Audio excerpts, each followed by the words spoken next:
اور جن لوگوں کو یہ مشرک اللہ کے سوا پکارتے ہیں ان کو برا نہ کہنا کہ یہ بھی کہیں اللہ کو بے ادبی سے بے سمجھے برا نہ کہہ بیٹھیں۔ اس طرح ہم نے ہر ایک امت کے اعمال ان کی نظروں میں اچھے کر دکھائے ہیں، پھر ان کو اپنے پروردگار کی طرف لوٹ کر جانا ہے، تب وہ ان کو بتائے گا کہ وہ کیا کیا کیا کرتے تھے۔ اور یہ لوگ اللہ کی سخت سخت قسمیں کھاتے ہیں کہ اگر ان کے پاس کوئی نشانی آئے تو اس پر ضرور ایمان لے آئیں گے۔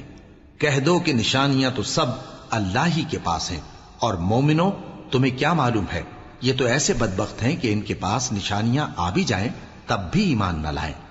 اور ہم ان کے دلوں اور آنکھوں کو الٹ دیں گے، تو جیسے یہ اس قرآن پر پہلی دفعہ ایمان نہیں لائے ویسے پھر نہ لائیں گے،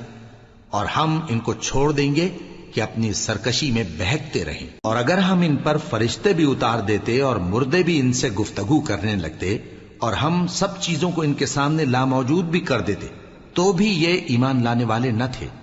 مگر یہ کہ اللہ چاہے۔ بات یہ ہے کہ یہ اکثر نادان ہیں۔ اور اسی طرح ہم نے شیطان سیرت انسانوں اور جنوں کو ہر پیغمبر کا دشمن بنا دیا تھا، وہ دھوکہ دینے کے لیے ایک دوسرے کے دل میں ملمہ کی ہوئی باتیں ڈالتے رہتے تھے، اور اگر تمہارا پروردگار چاہتا تو وہ ایسا نہ کرتے۔ سو ان کو اور جو کچھ یہ افطرا کرتے ہیں اسے چھوڑ دو۔ اور وہ ایسے کام اس لیے بھی کرتے تھے کہ جو لوگ آخرت پر ایمان نہیں رکھتے ان کے دل ان کی باتوں پر مائل ہوں اور وہ انہیں پسند کریں، اور جو کام وہ کرتے تھے وہی کرنے لگیں۔